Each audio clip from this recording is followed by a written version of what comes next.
Hello everyone, welcome to the Logical Studies YouTube channel and I am your friend Advocate लक्ष्य Kumar Singh.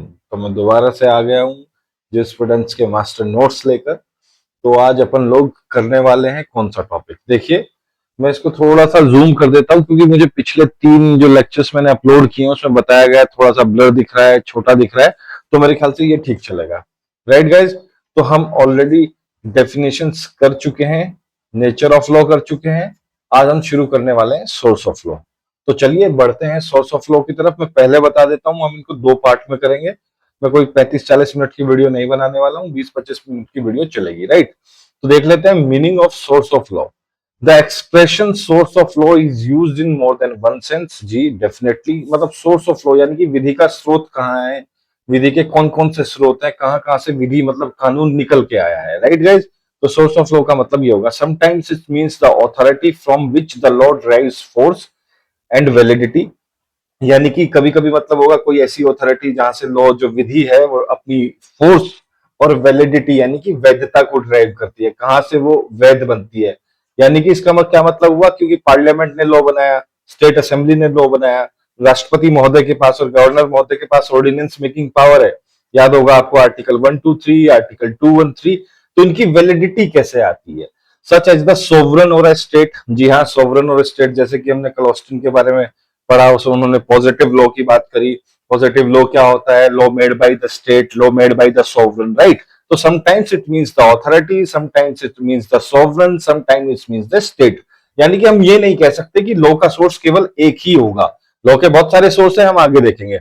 Eight other times it means the causes, कारण क्या रहे, material क्या क्या सामग्री रही, कंटेंट से मतलब इनकी अंतर वस्तु क्या है, ओरिजिन यानी कि उद्भव कहां से हुआ है कानून, कानून बनने का कारण क्या था, किन चीजों से मिलकर वो कानून बना, इसके अंदर क्या क्या चीजें निहित हैं, क्या क्या आपको उसके कंटेंट अंतर वस्तु देखने को मिलती है, और ओरिजिन कब हुआ जहां से लॉ ड्राइव हुआ। जैसे कि कस्टम्स, हमारी प्रथाएं, हमारे रीति रिवाज। सीधा सा एग्जांपल ले लो, हिंदू मैरिज एक्ट, सतपति होती है ना, 7 फेरे लगाने पड़ते हैं अग्नि के। उसके बाद प्रेसिडेंट, प्रेसिडेंट को वैसे हिंदी में मिसाल कहते हैं, होता है ना कि सुप्रीम कोर्ट ने किसी फैसले में, वैसे उर्दू में नजीर कहते हैं। तो सुप्रीम कोर्ट ने किसी मैटर में कोई फैसला दिया, उसको जो लोअर कोर्ट्स हैं फॉलो करते हैं, आप उनको वो प्रेसिडेंट रख सकते हैं, साहब इस मैटर में भी ये हुआ था। लेजिस्लेशन पार्लियामेंट बनाती है, स्टेट लेजिस्लेटिव असेंबली बनाती है। और इक्विटी, हिस्सेदारी, ज्यूरिस्टिक राइटिंग्स, यानी कि कानून संबंधी जो लेख लिखे गए बड़े बड़े थिंकर्स के द्वारा, उनको भी रिकमेंड किया जाता है, उनको भी देखा जाता है। और रिलीजन, रिलीजन तो आप सभी लोग जानते हैं। राइट, तो ये भी सोर्सेज हैं लॉ के। लिखा हुआ ना एट अदर टाइम्स क्या क्या होता है जहां से लॉ ड्राइव करता है, कॉज, मटेरियल, कंटेंट और origin, such as custom, precedent, legislation. तो एलन क्या कहते हैं इस बारे में, Allen says that the true source of law are those agencies through which the rules of conduct acquire the character of law by certainty, uniformity and binding force. देखो ये सब थोड़ा सा बेसिक है, ये पढ़ना जरूरी है। अगर आप लॉ कॉलेज में पढ़ रहे हैं, जुडिशरी की तैयारी कर रहे हैं, तो वहां पर आपके ये काम भी आएगा, क्योंकि आप देख सकते हैं, लिख सकते हैं। जैसे आप यूजीसी नेट की तैयारी कर रहे हैं तो कई बार क्वेश्चन में पूछ लेते हैं कि ये स्टेटमेंट किसका था, क्या ये स्टेटमेंट करेक्ट है या नहीं है। तो थोड़ा सा एक बार देखते हुए चलेंगे, मेन मुद्दे पर अभी हम आगे पहुंचेंगे। तो अभी हम बेसिक और फाउंडेशन तैयार कर रहे हैं। तो एलन ने कहा कि सच्चे सेंस में, ट्रू सेंस में, जो सोर्स ऑफ लॉ वो है, वो एजेंसीज हैं जहां से जो rule of conduct acquire the character of law by certainty. ठीक है, निश्चितता से, यूनिफॉर्मिटी का मतलब क्या हुआ, एक रूपता से, और बाइंडिंग फोर्स। तो एलन मानते हैं ट्रू सोर्सेज ऑफ लॉ उन एजेंसीज को जहां से जो रूल ऑफ कंडक्ट एक्वायर करते हैं character of law. Rule of conduct, आपको किस तरीके से रहना है, क्या फॉलो करना है, और वो कैरेक्टर ऑफ लॉ कब बनते हैं, जब उनमें निश्चितता होती है, सर्टेनिटी होती है, यूनिफॉर्मिटी होती है, एक रूपता होती है, सबके लिए समान रूप से लागू होते हैं, और बाइंडिंग फोर्स होती है। यहां पर ऑस्टिन को याद कर लेना, बाइंडिंग फोर्स जब आए, क्योंकि ऑस्टिन ने कहा कि अगर सैंक्शन नहीं है तो लॉ प्रभावी नहीं होगा। अगर मैं आपको कहूं आपको ये रूल्स फॉलो करने हैं, आप कहेंगे मैं ना करूं तो मैं कहूंगा कि आपको दंडित किया जाएगा, तो आपको फॉलो करने पड़ेंगे। अगर आपने नहीं किए तो आपको दंड भी दिया जाएगा, प्रतिबंध लगाए जाएंगे आपके ऊपर। अदरवाइज तो rule of law good for nothing है। सॉरी, रूल ऑफ लॉ कह रहा हूं, लॉ गुड फॉर नथिंग है अगर उसके पीछे कोई सैंक्शन नहीं है। तो फुलर इस मामले में क्या कहते हैं, Fuller use the term for the material from which जजेस obtain rules for deciding case such as statutes, इसका मतलब होता है कानून, प्रेसिडेंट मैंने आपको बता दिया मिसाल, कस्टम हो गए रीति रिवाज और प्रथाएं, and the writing of jurist. तो फुलर ने क्या कहा, फुलर ने एक टर्म यूज की, मटीरियल फ्रॉम विच जजेस ऑब्टेन रूल्स। जज कहां से, देखो जज मेड लॉ की हमारे यहाँ हमेशा से बात होती आई है, राइट, जज मेड लॉ की, राइट, प्रेसिडेंट वही तो है। तो फुलर ये कहना चाहते हैं ऐसा मटेरियल जहां से जजेस ऑब्टेन करते हैं रूल्स फॉर डिसाइडिंग केसेस, जिसमें से स्टैट्यूट, जजेस कानून को रेफर करते हैं, देखते हैं, प्रेसिडेंट देखते हैं, पहले वाले जजेस ने या पहले जुडिशरी ने इस तरह के मामलों में किस तरह का रुख अख्तियार किया, और कस्टम, पर्टिकुलर प्लेस के क्या क्या कस्टम है, उस कस्टम के हिसाब से क्या रीति रिवाज के हिसाब से लोग फॉलो करते हैं, क्या प्रैक्टिसेस फॉलो होती हैं, और राइटिंग ऑफ जूरिस्ट। तो अलग अलग विचारक ने, जैसे एलन हो गए, फुलर हो गए, अपने हिसाब से, अपने पर्सपेक्टिव से, अपने पॉइंट ऑफ व्यू से चीजों को रखा है सामने कि आप जब सोर्सेज ऑफ लॉ को ढूंढने जाएंगे तो कौन कौन सी चीज महत्वपूर्ण होती हैं। सबने सभी इसी के आसपास घूम रहे हैं, स्टैट्यूट हो गया, प्रेसिडेंट हो गया, कस्टम हो गया, राइटिंग ऑफ जूरिस्ट हो गया। चलिए आगे चलते हैं, हम चलते हैं ऑस्टिन दद्दा के पास। ऑस्टिन और लॉ पुराना नाता है, ये हमेशा चलता रहेगा। ऑस्टिन ने 3 मीनिंग दिए हैं। The authority from which the law emanates, ऐसी ऑथोरिटी जहां से लॉ आया है। The historical document from which the law is known, ऐसा कोई ऐतिहासिक डॉक्यूमेंट है जहां से लॉ जाना जाता है। देखो मैंने कल भी बताया था अपनी क्लास में, अगर हम फंडामेंटल राइट्स को देखें, फंडामेंटल राइट्स यूं ही नहीं मिल गए हैं हमें, इनके पीछे एक बहुत बड़ा इतिहास है। 1215 की तरफ जाएंगे हम, वहां पर एक मैग्ना कार्टा आता है, एक डॉक्यूमेंट जहां से पहले राइट्स जो लोगों को दिए गए उनकी शुरुआत मानी जाती है। तो हम कह सकते हैं हमारे फंडामेंटल राइट के दद्दा है मैग्ना कार्टा। तो एक हिस्टोरिकल डॉक्यूमेंट है जहां से हमें पता है कि कानून नाम की कोई चीज है। तीसरे पे चलो, तीसरा कहता है the causes which gives rules the force of law, ऐसे क्या कारण थे जिन्होंने रूल्स को फोर्स ऑफ लॉ दिया, किस वजह से वो प्रभावी हुए, किस वजह से वो इंप्लीमेंट हुए, किस वजह से उनको एग्जीक्यूट किया गया, किस वजह से उनको ना मानने पर दंडित किया जाता है, ऐसे कारण क्या थे, उनको भी जांचो। ऑस्टिन बिल्कुल ठीक कह रहे हैं। उसके बाद चलते हैं हम सामंत के पास। सामंत डिस्टिंग्विश करते हैं, एक कंपैरिजन देते हैं लीगल सोर्स में और हिस्टोरिकल सोर्सेज में। Legal sources are recognised by the law itself, सीधी सी बात है। सामंत कहते हैं जो लीगल सोर्स है वो उनको लॉ खुद रिकॉग्नाइज करता है। Historical sources influence law without formal recognition. तो यहां पर ये कहना चाह रहे हैं हिस्टोरिकल जो ऐतिहासिक स्रोत है ना, जैसे हमारे कस्टम वगैरह हो गए, वो इन्फ्लुएंस करते हैं कानून को, लेकिन उतनी फॉर्मल रिकॉग्निशन उनकी नहीं है। जैसे पर्टिकुलर ट्राइब में क्या होता है, पर्टिकुलर ट्राइब के रूल्स क्या हैं, पर्टिकुलर ट्राइब शादियां कैसे करती है, पर्टिकुलर ट्राइब के या पर्टिकुलर रीजन में किस तरह का पूजा पाठ होता है ना, कि ये कई बार आपने देखा होगा कि एक विद्रोह हो गया या फिर लोगों ने उसके ऊपर प्रोटेस्ट निकाल दिया कि ये तो हमारी सालों से चली आ रही प्रथा है, दशकों से, शताब्दियों से चली आ रही है। तो राइट, उनको भी देखना पड़ता है, उनके उनके आसपास रहना पड़ता है जब आप सोर्सेज ऑफ लॉ की बात करें, या जब आप वाकई पार्लियामेंट में बैठ के या स्टेट असेंबली में बैठ के लॉ बना रहे हैं, तो आप बेशक आप उनको रिकॉग्नाइज ना कर रहे हो, लेकिन आपको उनकी मदद लेनी पड़ेगी और उनके आसपास रहना पड़ेगा। तो इस तरीके से सामान्य ने कहा कि लीगल सोर्सेज और हिस्टोरिकल सोर्सेज है। उसके बाद ड्यूगिट के पास चलते हैं। ड्यूगिट ने रिजेक्ट कर दिया idea of single source and emphasises public service. उन्होंने कहा कि सिंगल सोर्स तो हो ही नहीं सकता, बहुत सारे सोर्सेज हैं, और किस चीज पे जोर डाला ड्यूगिट ने, पब्लिक सर्विस पे। Ehrlich says the center of gravity of legal development lies in society itself। तो जब आप ड्यूगिट को पढ़ेंगे ना आगे स्कूल ऑफ जूरिस्प्रूडेंस में, तो देखेंगे कि ये सोसाइटी के आसपास ही एलिच वगैरह, ये बिल्कुल सोसाइटी के आसपास ही इनकी राइटिंग्स है, सोसाइटी के आसपास इनका थॉट प्रोसेस है। तो इन्होंने कहा the centre of gravity of legal development, legal development का जो सेंटर ऑफ ग्रेविटी है वो सोसाइटी खुद है और सोसाइटी में ही निहित है, राइट। तो चलिए आगे चलते हैं। Different thinker perspective on source of law. तो ये एक टेबल मैंने बनाई है ताकि आप एक क्विक रिवीजन ले सकें। इसमें की आइडिया है, view on source of law है, थिंकर का नाम है और एग्जांपल्स दिए गए हैं। तो सबसे पहले आते हैं दद्दा ऑस्टिन। इन्होंने 3 मीनिंग दी, एक तो ऑथोरिटी जिसको आप सॉवरन मान सकते हैं, दूसरा हो गया हिस्टोरिकल डॉक्यूमेंट, ऐसा कोई ऐतिहासिक डॉक्यूमेंट जैसा मैग्ना कार्टा का जिक्र मैंने किया। तीसरा हो गया causes give rules force of law, ऐसे कौन से कारण है जो रूल्स को फोर्स ऑफ लॉ देते हैं जिसकी वजह से वो कंपलसरी बन जाता है, ऑब्लिगेटरी बन जाता है। की आइडिया क्या हो गया ऑस्टिन का, लॉ एमनेट्स फ्रॉम द सॉवरन, जो लॉ है वो सॉवरन से निकल के आया है। संप्रभु एक आइडेंटिटी है, संप्रभुता जिसके पास है वहां से निकल के आया है। एग्जाम्पल देख लीजिए, सॉवरन का पार्लियामेंट हो गया, हिस्टोरिकल कोड का हो गया कोड ऑफ मनु, मनुस्मृति की यहाँ पर बात हो रही है, या फिर मैग्ना कार्टा, आप जो भी लेना चाहें। कॉजेज हो गए लेजिस्लेशन एंड कस्टम, राइट। अब चलते हैं हम एलन के पास। True sources are agencies giving certainty, uniformity, binding force. इन्होंने कहा लॉ के ट्रू सोर्सेज वो एजेंसी हैं जो लॉ को निश्चितता देते हैं, यानी कि सर्टेनिटी, यूनिफॉर्मिटी देते हैं, एक रूपता यानी कि सबके ऊपर लागू हो, और बाइंडिंग फोर्स देते हैं, अगर आपने इनको फॉलो नहीं किया तो आपको दंडित किया जाएगा। की आइडिया हो जाएगा agencies through which rules acquires the character of law. इसके बाद एग्जाम्पल में कोर्ट्स, हाँ जी, माननीय न्यायालय ने जो कह दिया मीलॉर्ड ने वो आपको मानना पड़ेगा। उसके बाद लेजिस्लेचर, कानून में जो एक बार लिखा गया। उसके बाद आता है कस्टम, कस्टम में आता है रीति रिवाज वगैरह, ठीक है, उनको तो फॉलो करना पड़ेगा, नहीं तो फिर विवाद हो जाएगा। उसके बाद फुलर आते हैं, फुलर कहते हैं source is equal to material, कौन कौन सी चीजें, कौन कौन सी सामग्री लॉ को बनाने में लगी है, जैसे कि स्टैट्यूट्स, कानून, राइट। और मटेरियल्स यहाँ फुलर कहते हैं, देखो ये नीचे के पेज पे था, मैंने देखा नहीं है, तो अभी इसको पूरा पढ़ते हैं। फुलर ने कहा sources is equal to material जजेस यूज टू डिसाइड केस, ऐसे मटेरियल, ऐसी सामग्री जिनसे जजेस ने केस को डिसाइड किया। अब उस सामग्री में क्या था, पुराने प्रेसिडेंट थे, पुराने कस्टम थे, क्योंकि जजेस भी तो देखें, even law is silent on some points, right. कानून भी किसी पॉइंट पर, बहुत सारे ऐसे पॉइंट्स है जहां पर जाकर चुप हो जाता है, वहां पर क्या काम करती है, इंटरप्रिटेशन काम करती है। वहां पर क्या काम करता है, जजेस का डिस्क्रिशन काम करता है। आपने देखा होगा बहुत सारे मामलों में कहा कि अपने डिस्क्रिशन से जज ने ये फैसला दिया। डिस्क्रिशन का मतलब होता है विवेक, स्वयं विवेक। जहां पर लॉ साइलेंट है तब वो चीजों को देखते हैं, फैक्ट्स को देखते हैं, उस हिसाब से जजमेंट देते हैं। तो इसमें कानून हो जाएगा, प्रेसिडेंट हो जाएंगे, कस्टम्स हो जाएंगे, ज्यूरिस्टिक राइटिंग्स हो जाएगी। यानी कि एग्जांपल, जजेस citing precedent in a case, जब कोई जज साहब, न्यायाधीश महोदय या न्यायमूर्ति फैसला दे रहे होते हैं, वो कहते हैं कि फला फला वर्सेस फला फला में फलानी बेंच ने ये जजमेंट दिया, यानी कि मैं इस प्रेसिडेंट को, उस बेंच के जजमेंट को आधार मानते हुए इस मुकदमे में ये फैसला सुना रहा हूं, राइट गाइस। तो ये है।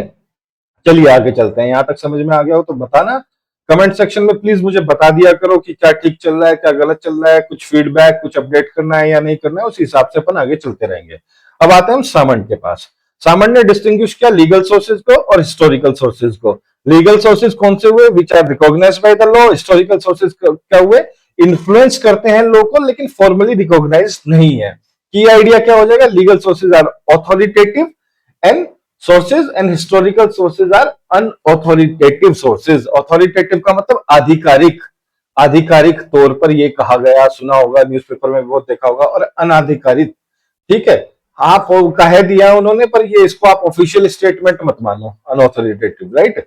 जैसे लीगल का एग्जांपल हो जाएगा लेजिस्लेशन, और हिस्टोरिकल का क्या होगा, एनिशियंट टेक्स्ट, हमारी जो पुरानी टेक्स्ट वगैरह है, जैसे अभी बात हो रही थी मनुस्मृति की और ये। उसके बाद चलते हैं ड्यूगिट के पास। ड्यूगिट ने तो रिजेक्ट किया सिंगल सोर्स का, उसने कहा law based on public service, law exist to serve society. Key idea क्या है, जी हाँ, लॉ सोसाइटी को सर्व करने के लिए, अगर सोसाइटी से लॉ हटा दो तो क्योस हो जाएगा, लोग एक दूसरे को मार डालेंगे। उसका example public utility loss, welfare legislation. उसके बाद आते हैं एलरिच पर। एलरिच ने कहा कि centre of gravity of law lies in the society itself, not legislation और कोर्ट्स। कि जो सेंटर ऑफ ग्रेविटी है लॉ की, वो कहां पर है, सोसाइटी में है, समाज में है खुद, राइट। लेजिस्लेशन और कोर्ट्स में नहीं है। खैर हर थिंकर का अपना अपना पर्सपेक्टिव है, पर मैं ये मान के चलता हूं कि कानून और समाज दोनों एक ही माला में गुथे हुए दो मोती हैं। आप एक के बिना दूसरे की एग्जिस्टेंस को तो सोच ही नहीं सकते हैं। Law develop in society not in statutes, बहुत ठीक है ये। लॉ डेवलप होता है सोसाइटी में, क्योंकि सोसाइटी की जरूरत के हिसाब से तो डेवलप होता है, ठीक है। सोशल प्रैक्टिसेस शेपिंग लॉ, बिल्कुल ठीक है, जैसे ट्रेड, कस्टम हो गया। मैंने कल भी एक एग्जांपल दिया था, जब तक कंप्यूटर्स नहीं थे तब तक साइबर लॉ की जरूरत नहीं थी, नए नए तरह के अपराध बनते जा रहे हैं, उसके हिसाब से नए नए कानून बनते जा रहे हैं, तो उसी हिसाब से आगे चलेंगे। अब कुछ निमोनिक्स बनाए हैं मैंने ताकि आप लोग याद करें। ऑस्टिन के तो 3 A's हो जाएंगे, authority, antiquity and action. Allen के हो जाएंगे C क्यूब या 3 C's कह लीजिए, certainty, consistency and compulsion. Fuller क्या कहते हैं, जजेस टूल बॉक्स है, कि जजेस ने कहां से देख के, कौन से प्रेसिडेंट, कौन से कस्टम्स देख के, यानी कि statutes plus precedents plus customs. Salmond L versus H, legal versus historical sources, कि हिस्टोरिकल सोर्सेज कौन से हैं, लीगल सोर्सेज कौन से हैं। और उसके बाद ड्यूगिट महोदय आते हैं, ये कहते हैं ड्यूटी टू सर्व, जो लॉ है वो केवल पब्लिक को सर्व करने के लिए और सोसाइटी को सर्व करने के लिए एग्जिस्टेंस में। एलिच कहते हैं society speaks first, law governs from the social practices. Law जो है वो गवर्न होता है सोशल प्रैक्टिसेस से। आई होप कि यहां तक आप लोगों को समझ में आ गया होगा। अब सामंत का क्लासिफिकेशन देख लेते हैं। सामंत की क्लासिफिकेशन में क्या है, Salmond divide source of law into material sources and the formal sources. अब मटेरियल सोर्सेज में अगर हम बात करेंगे तो कौन से सोर्सेज होंगे, यानी कि लॉ के भौतिक स्रोत कौन से हैं, राइट गाइस। और फॉर्मल सोर्सेज की बात करें तो औपचारिक सोर्सेज कौन से हैं, लॉ के औपचारिक स्रोत कौन से हैं, ठीक है। तो material sources this provide the substance और कंटेंट ऑफ लॉ, मतलब सब्सटेंस और कंटेंट ऑफ लॉ प्रोवाइड करते हैं, but not necessarily it's authority, लेकिन इसकी जरूरी नहीं है कि इसकी ऑथोरिटी के बारे में भी बात करें। They answer the question where does law gets its ideas from. मतलब मटेरियल सोर्सेज वो हैं कि जो बताते हैं कि लॉ को इसके आइडियाज कहां से मिले, लॉ कैसे इवोल्व हो रहा है, लॉ कैसे एग्जिस्टेंस में आ रहा है, लॉ कैसे डेवलप हो रहा है। फॉर्मल सोर्सेज बताएंगे these are the sources from which the law derive its force. यानी कि औपचारिक सोर्सेज कौन से हैं, जो ये बताते हैं कि लॉ कहां से फोर्स ड्राइव करता है, लॉ को फोर्स कहां से मिलती है, वैलिडिटी कहां से मिलती है, वैधता कहां से मिलती है। वैलिडिटी मिलने का मतलब है क्यों लोग लॉ को मानेंगे। क्यों मानेंगे भैया, मैं तो नहीं मानता बीएनएस को, मैं नहीं कह सकता कि आप आईपीसी या बीएनएस को नहीं मानते, क्योंकि बीएनएस किसने बनाया है, सोवरेन ने बनाया है, स्टेट ने बनाया है, सुप्रीम पावर ने बनाया है, राइट। और स्टेट किस चीज से गवर्न हो रहा है, at the end of the day constitution of India से। और कॉन्स्टिट्यूशन ऑफ इंडिया क्या है, supreme law of the land. तो भैया मुझे तो क्या, मेरे दद्दा को भी मानना पड़ेगा कानून को। तो फॉर्मल सोर्सेज बताते हैं these are the sources from which the law derive its force. Law को कहां से इसकी फोर्स मिलती है, इसकी वैधता वैलिडिटी कहां से मिलती है, और अथॉरिटी क्या है। They answer the question what makes law binding. ये इस क्वेश्चन को बताते हैं, इस क्वेश्चन का जवाब देते हैं, क्या है जो लॉ को बाइंडिंग बनाता है, राइट। मटेरियल सोर्स क्या था कि लॉ अपने आइडियाज कहां से लेता है। फॉर्मल सोर्स क्या है जो लॉ को बाइंडिंग बनाता है। अब आगे थोड़ा सा और एक्सप्लेन करेंगे। तो material source supply the raw matter of law, they shape the principle and the rules but do not themselves give binding force. जो मटेरियल सोर्सेज हैं वो रॉ मटेरियल सप्लाई करते हैं लॉ को, बेसिकली एक मेटाफर के तरीके में कहा गया है, वो बताते हैं। तो they shape the principles and rules but do not themselves give binding force. याद रखना मटेरियल सोर्स जो है वो लॉ को कभी भी बाइंडिंग फोर्स नहीं देते हैं, right. No binding force given by the material sources to law. Then आते हैं लीगल सोर्सेज पर। Recognise by law itself as authoritative, कि ये आधिकारिक लॉ है, इस तौर पर इसको एक पहचान देते हैं। इसके एग्जांपल्स देख लीजिए, जैसे कि लेजिस्लेशन, जुडिशियल प्रेसिडेंट्स, यानी कि लेजिस्लेशन तो जो पार्लियामेंट या स्टेट असेंबली ने बना दिया, जुडिशियल प्रेसिडेंट हमारे माननीय हाई कोर्ट और सुप्रीम कोर्ट जजमेंट पास करते हुए जो मिसाल देते हैं और जिन चीजों पर आधारित रखते हैं अपने जजमेंट को, जुडिशियल प्रेसिडेंट। कस्टम, रीति रिवाज, formally accepted by the courts, ये फॉर्मली एक्सेप्टेड बाय है कोर्ट। इसके बाद आते हैं historical sources.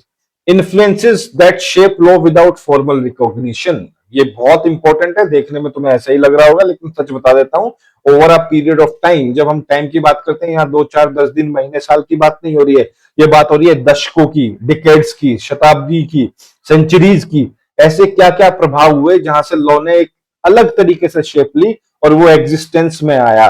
Example, ancient text, Manusmriti, code of Justinian, juristic writings और रिलीजियस स्क्रिप्चर्स, विधि विधान, राइट गाइस। अब देखो एक ये बल्ब बना रखा है मैंने, इसकी तरफ चारों तरफ लाइट लगा देता हूं, देखो ये जल गया bulb. Think of material sources as the ingredients of law.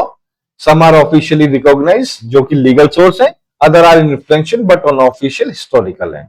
तो यानी कि ये कहना चाहता है मटेरियल सोर्स को इंग्रेडिएंट ऑफ लॉ के तौर पे आप देखेंगे, जिसमें से कुछ तो रिकॉग्नाइज्ड है, जिसको हम लीगल सोर्स कहेंगे, कुछ जिन्होंने बहुत हद तक इन्फ्लुएंस किया है अनऑफिशियल तरीके से, आप उनको हिस्टोरिकल सोर्स कहेंगे, right guys.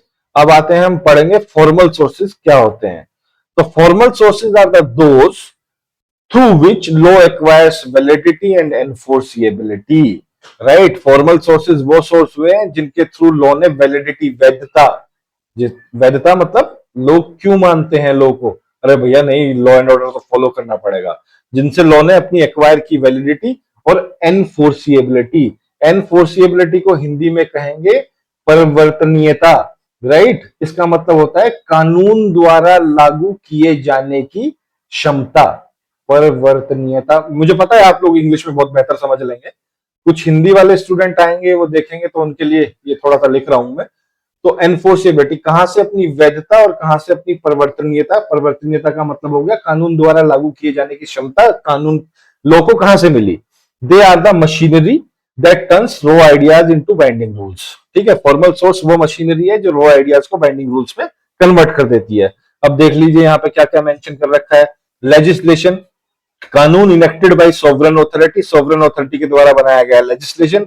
Judicial president, binding decision of superior courts, high court और सुप्रीम कोर्ट की बात कर रहे हैं, ठीक है। उसके बाद कस्टम, व्हेन रिकॉग्नाइज होने चाहिए रीति रिवाज, long standing practices accepted by the court, ऐसे रीति रिवाज जो दशकों और शताब्दियों से चलते आ रहे हैं और जिनको हमारे माननीय सर्वोच्च न्यायालय सुप्रीम कोर्ट और हमारे हाई कोर्ट उच्च न्यायालय भी रिकॉग्नाइज करते हैं, जिनको वो मान्यता देते हैं और जिनके आधार पर अपने फैसलों को आगे जनता तक पहुंचाते हैं। उसके बाद आती है equity, principle of fairness supplementing strict rules, right. Equity की जब भी बात करेंगे तो आपको प्रिंसिपल ऑफ नेचुरल जस्टिस की तरफ भी जाना पड़ेगा, राइट। उसके बाद चलते हैं formal sources, the seal of authority that makes law compulsory. आप कह सकते हैं फॉर्मल सोर्सेज वो सील ऑफ अथॉरिटी है जो लॉ को कंपलसरी बना देती है। अब मटेरियल वर्सेस फॉर्मल सोर्सेज का एक डिफरेंस देख लो। डिफरेंस के बेसिस मैंने रखे हैं role, function and the examples. Role क्या है मटेरियल सोर्सेज का? Provide subject matter content, law के लिए कंटेंट और सब्जेक्ट मैटर प्रोवाइड करवाता है मटेरियल सोर्स। फॉर्मल सोर्स क्या करता है? लीगल फोर्स, वैलिडिटी देता है, इसको वैधता देता है कि अब ये लागू हो गया, इसको फॉलो नहीं किया तो दंड मिलेगा। फंक्शंस क्या है? मैटर ऑफ लॉ है मटेरियल सोर्सेज, और फॉर्मल सोर्स क्या है? ऑथोरिटी ऑफ लॉ, अब ये आधिकारिक हो गया है। एग्जाम्पल हिस्ट्री हो गई मटेरियल सोर्सेज में, सोशल प्रैक्टिस हो गई, ज्यूरिस्टिक राइटिंग्स हो गई। फॉर्मल सोर्सेज में स्टैट्यूट, कानून, बाइंडिंग प्रेसिडेंट, ऐसी मिसालें कोर्ट की जो बाइंडिंग है। अगर डिस्ट्रिक्ट कोर्ट में खड़े होकर लक्ष्य कुमार सिंह ने कह दिया साहब हाई कोर्ट ने इस तरह के या सुप्रीम कोर्ट ने इस तरह के मुद्दे में ये रुख अख्तियार किया था, इस लाइन एंड लेंथ पर अपना जजमेंट दिया था, तो डिस्ट्रिक्ट जज साहब जो है उनको वो मानना पड़ेगा, एक्सेप्ट करना पड़ेगा, ठीक है। रिकॉग्नाइज कस्टम्स आ जाएंगे।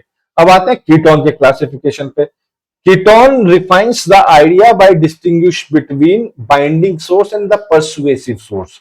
यहां पे लिखा हुआ है कीटोन रिफाइंस द आइडिया, मतलब कीटोन ने इसको खारिज नहीं किया इस आइडिया को, ठीक है, उन्होंने इसको और रिफाइन किया है, राइट। उन्होंने एक डिस्टिंग्विश किया है बाइंडिंग सोर्स, ऐसे जो बंधनकारी सोर्सेज हैं, स्रोत हैं जो मान नहीं पड़ेंगे, और परसुएसिव स्रोत। परसुएसिव का मतलब होता है प्रेरणा देना, राइट, यकीन या ठोस, ऐसे जिन्होंने प्रेरक कह सकते हैं आप परसुएसिव को, जिससे ऐसे सोर्सेज जिससे लोग परसुएड हुआ। बाइंडिंग सोर्स में देख लीजिए these must be followed by court and individual, क्योंकि बाइंडिंग है, याद रखना। मुझे किसी ने बताया था कि जब शब्द का मीनिंग ना पता लगे तो शब्द से खुद पूछ लो। बाइंडिंग एक कंपल्जन, एक ऑब्लिगेशन की बात यहां पर कर रहा है। They must be followed by courts and individuals, बिल्कुल ठीक है। लीगल कंपल्जन है उनके पास। एग्जांपल क्या हो गया? लेजिस्लेशन, कानून मानना पड़ेगा, बाइंडिंग प्रेसिडेंट फॉलो करना पड़ेगा, रिकॉग्नाइज कस्टम्स तो हम सब जानते हैं हमारे रीति रिवाज। अब परसुएसिव सोर्सेज में क्या आ जाएगा?